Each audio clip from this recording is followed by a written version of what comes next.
Vlada, we would like to have your take on a very big, let's say, news opinion that is coming to Europe, which is NBA Europe. Especially you being in Galatasaray, which is not a team that is affiliated with the EuroLeague, you know. So, first things first, is NBA Europe coming to Europe? A lot of people asking, and I'm giving to everybody the same answer. Right now, of course, since we are part of FIBA, we are in contact with them, of course. And actually, in a couple of days, I'm going in Barcelona for a draw. My intention is to talk to find out more, because how it looks now, I think like most of the news, or at least rumors, are coming from the internet, from the newspapers. Not too many answers, even from the people from NBA, from FIBA, even now, of course, EuroLeague people are kind of involved talking. We want to be part of it.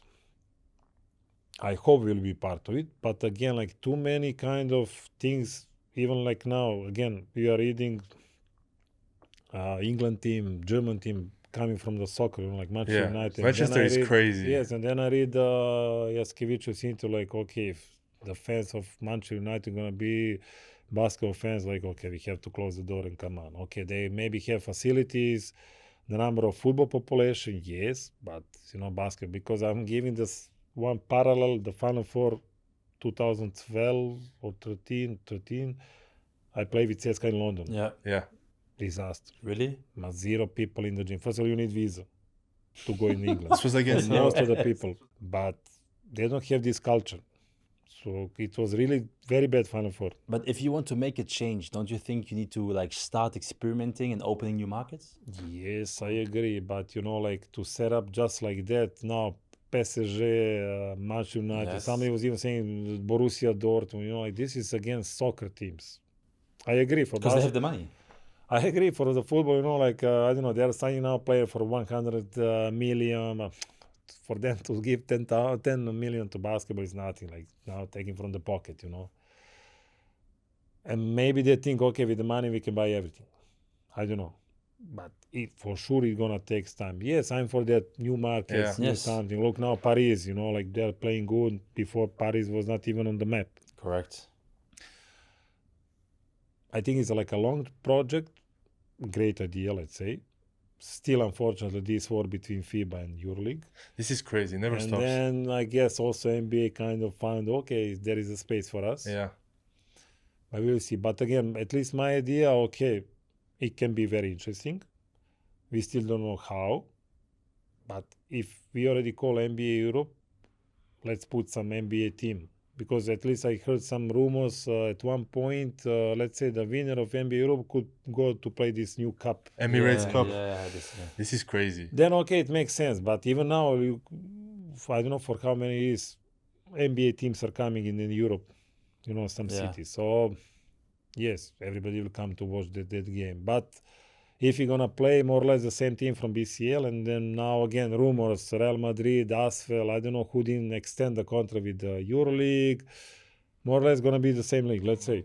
Yes, so but I don't it's know. going to be different competition, because they say the entry ticket is what, 400 million? Yeah, this is crazy. Like, I think again, this is the rumor, I know. This is the reason. Big rumor, I know, but now I ask you a stupid question. If it's 50 million budget, but 50 million budget, I think not even one team have in the EuroLeague. I think even Panathinaikos no.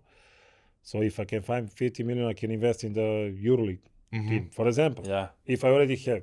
But okay, now everybody thinking NBA over there who have franchise as a team is making money. We said like there is mathematics to earn the money, not only to waste and spend the money. So maybe everybody start thinking that logical, you know, like, okay, in NBA it makes sense, in Europe no.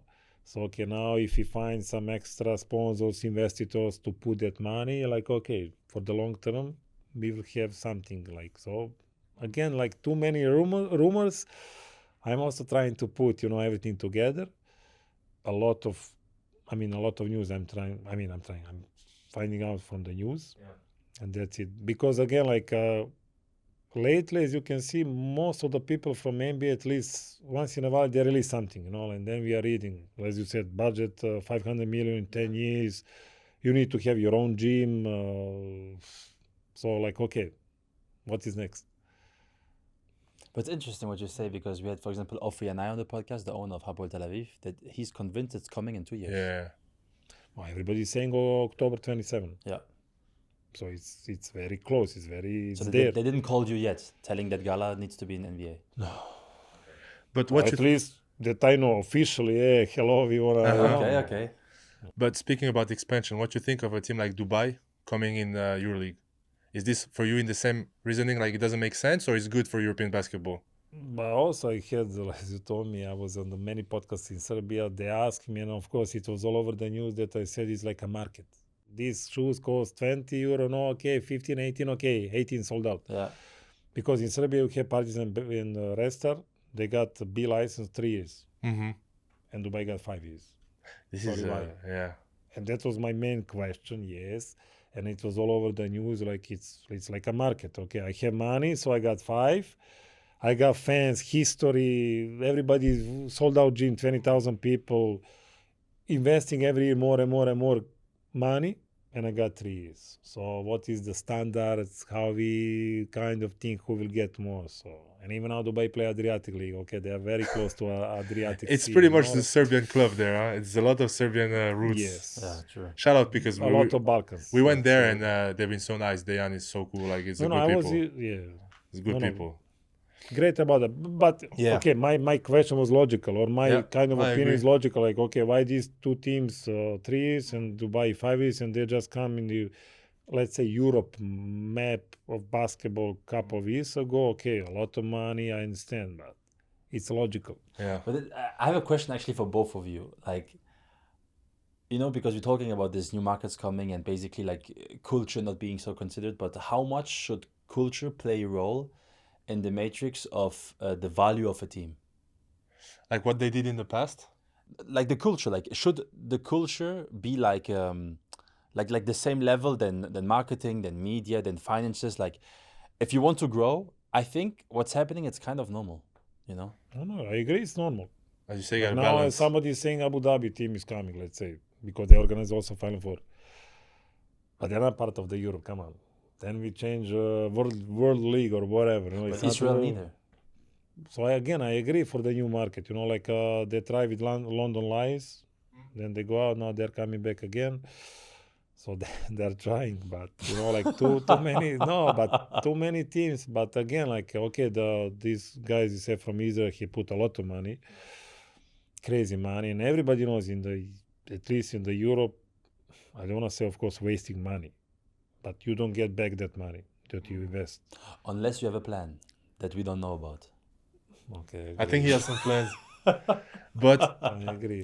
I'm curious, because you're always taking care of also on the on-court operations, close to the players, close to the coach.